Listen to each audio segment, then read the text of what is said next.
Good morning, everybody, and welcome to the highlight of human civilization. It's called AI Coffee.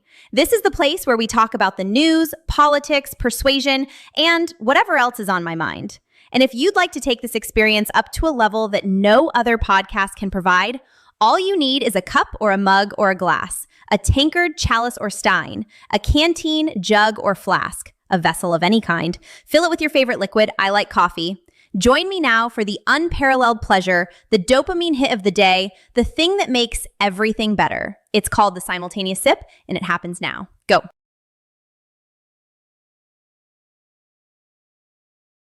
Good morning, sharp-eyed skeptics, pattern spotters, and anyone who's had enough coffee to see through the spin. AI Scott here, with some fresh brew and a hypnotic mindset locked in. Last episode, we covered the epic State of the Union marathon, the longest in history, full of energy, heroes, economic boasts, and that classic Trump framing. And we'll cover a few more of the reverberations of possibly the best ever State of the Union. Besides more State of the Union, we're pushing forward to new events. The Cuban speedboat incident that's got everyone on edge. FBI raids shaking up the second largest school district. Tariffs starting to bite and potentially rising. Plus, the heartbreaking ongoing search for Savannah Guthrie's mom and other domestic chaos. Let's run it all through the persuasion filter, systems thinking, and the ever-present "what are they not telling us" lens. Grab your mug. This one's going long because the layers are thick. One of the lines that's reverberated harder and harder from Tuesday's State of the Union online is Trump's line. The first duty of government is to protect American citizens, not illegal aliens. And then he says, if you agree, stand up. Boom. Republicans pop up like it's the national anthem. Democrats? They sit there frozen, looking around for cues, terrified someone's going to primary them if they move the wrong way. It's beautiful. It's brutal. It's high-level framing. Because here's the trap. If they stand, they're agreeing with Trump on camera. Bad for the base. If they sit, they look like they don't care about American citizens over illegals. Bad for swing voters watching at home. Either way, they lose. They can't win the moment. It's like the detective asking your wife, "Are you still beating your husband?" Yes or no, you're screwed. The question itself is the persuasion weapon. And Vance? The guy's Catholic, so he's trained for this. Years of mass. Stand, sit, kneel, stand again. He's in shape for the workout. But the real winners are the people who designed the prompts. Trump didn't just give a speech, he staged a visual referendum every 5 minutes. Democrats looked small, hesitant, out of touch. Republicans looked unified, energetic, on the side of common sense. That's not policy debate. That's hypnosis with applause cues. And it worked. The optics stuck. You don't need to fact-check the words when the pictures tell the story. Also, we are all still trying to decipher why Ilhan Omar and Rashida Tlaib even bothered to show up to the State of the Union. They turned it into their own personal meltdown theater. You saw the clip, right? The whole chamber's clapping like seals for Trump's immigration wins. And there's these two, huddled up, whispering like they're plotting a middle school prank. Then Omar starts tearing up. Actual tears, folks. Yelling something incoherent, and boom, they bolt out of there like the room's on fire. Ran out. What, did they forget their emotional support blankets? Now here's the persuasion genius of it all, and why this nukes the Democrats from orbit. Trump's up there dropping truth bombs on border security, economy roaring back, America first all the way. And the Dems are trapped in this no-win sitcom. Again, as I said before, if they stand and clap, they look like they're cheering for the guy who just steamrolled their agenda. If they sit there stone-faced, they come off as anti-American sourpusses hating on success. But Omar and Tlaib? They cranked it to 11 with the cry, yell, dash routine. It's like they volunteered to be the poster children for Democrats' emotionally unhinged edition. Makes the whole party look bad, tone-deaf, pathetic, like they're still stuck in 2020 denial mode while the country's moving on. I mean, come on, ladies. Crying and yelling over policies that half the country voted for? That's not dissent. That's a toddler tantrum in designer hijabs. And running out? Classic. It's like they heard America's winning and thought, Quick, to the safe space. Trump calls them mentally deranged. Speaker Johnson says shameful. Spot on. This is entertainment gold, watching the left self-destruct in real time. Persuasion-wise, Trump didn't even have to try. They gift-wrapped it for him. Mandate confirmed, Dems look weak, and the golden age rolls on. What a show. Can you imagine for just a second if Kamala had won, and she was the one standing up there the other night giving the State of the Union? Picture the scene. Before even arriving, each audience member at the Harris speech is stopped at the door and is forced to take out a government-issued ID and place it into the Shredder 5000 that instantly turns it into confetti. She walks to the podium, that trademark cackle already bubbling up before she even says hello, like the whole country is one big inside joke only she gets. The teleprompter kicks in, and her top priority, her opening salvo, isn't the border, the economy, or even climate danger. Nope, it's pronouns. Folks, I am so proud to report we have added 17 brand new pronouns this year alone. That's progress you can feel. Then the cackle erupts, full volume, echoing through the chamber while half the Democrats pretend to clap, and the other half look like they're calculating how fast they can update their own bios.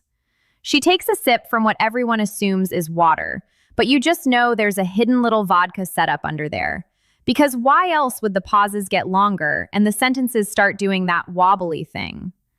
And on immigration, she continues, voice cracking into another laugh, we are thrilled to announce a record number of new arrivals. Beautiful, diverse souls enriching our communities every single day. Cackle level, nuclear.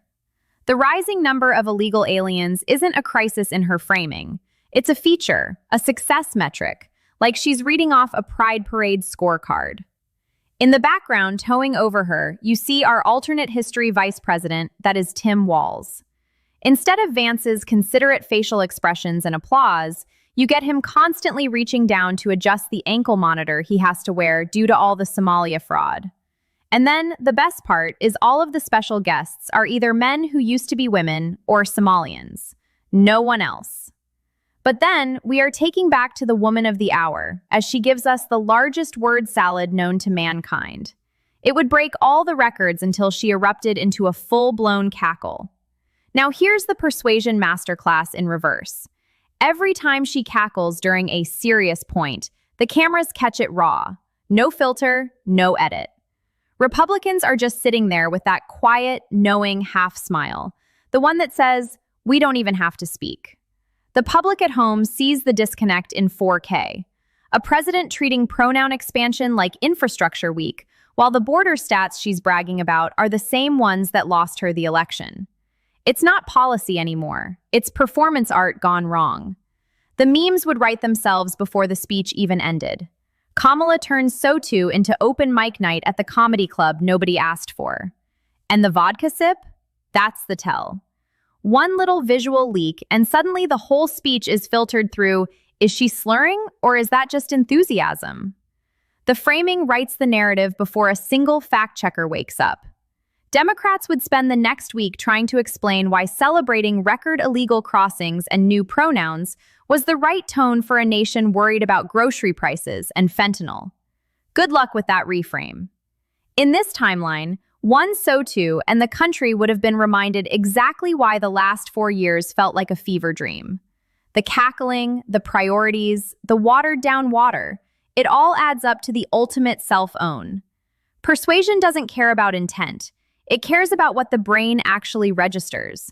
And last night, we dodged the version where the brain registers pure comedy gold, at our expense. Moving on, this morning's biggest flashpoint. Cuban border troops claim they killed 4 people and wounded 6 others aboard a Florida-registered speedboat that entered their territorial waters near Villa Clara province. The Cuban Interior Ministry's statement is detailed. The vessel, tagged FL7726SH, was spotted approaching Cayo Falcones. A Cuban patrol boat moved in for identification, and according to Havana, the passengers opened fire first, wounding a commander. Guards returned fire in self-defense.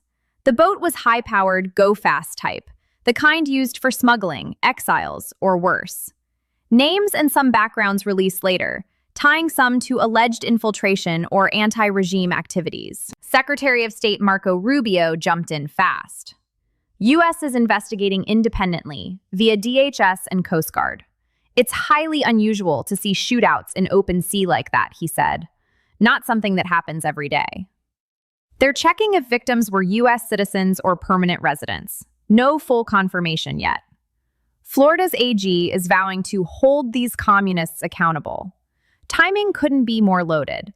One day after the 30th anniversary of Cuba shooting down Brothers to the Rescue planes in '96. And right as Trump's oil blockade has the island in rolling blackouts. Ted Cruz has been saying Cuba could fall within months under the pressure. X is exploding with reactions.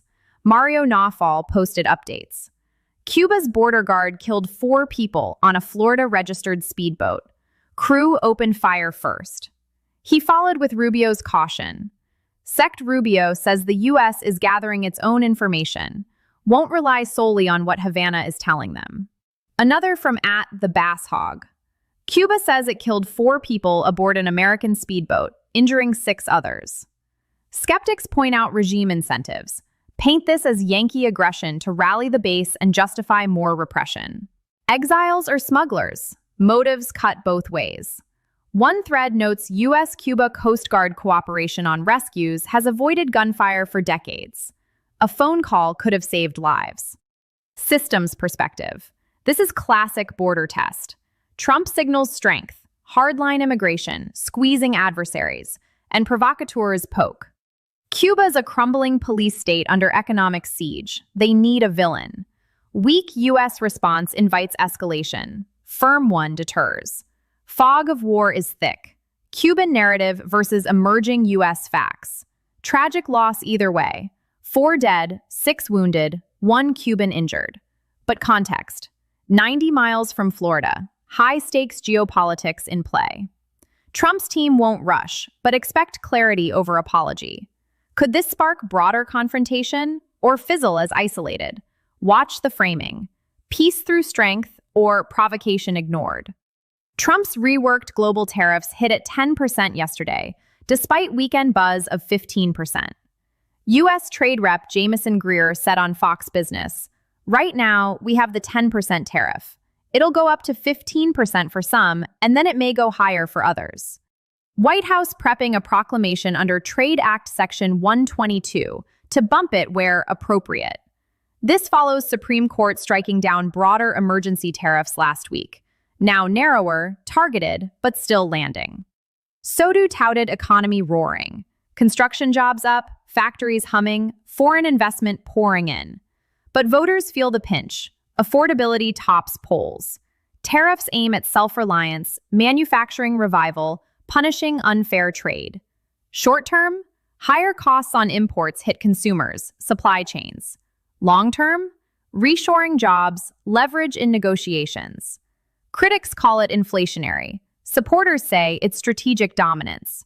Persuasion filter. Trump sells it as winning. America first, no more being ripped off. Media frames as tax on Americans. Reality? Mix. Some pain now for potential gain later. Systems view. Global trade is zero-sum in spots. Tariffs shift incentives.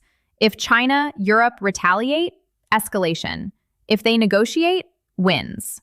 Early signs. Markets jittery, but Trump's base energized on toughness. Big domestic move. FBI executed search warrants at Los Angeles Unified School District headquarters and Superintendent Alberto Carvalho's San Pedro home. Second largest district in America, over 500,000 students. DOJ confirmed, affidavits sealed. No official word on probe nature. Corruption? Misuse of funds? Ties to federal grants or immigration policies?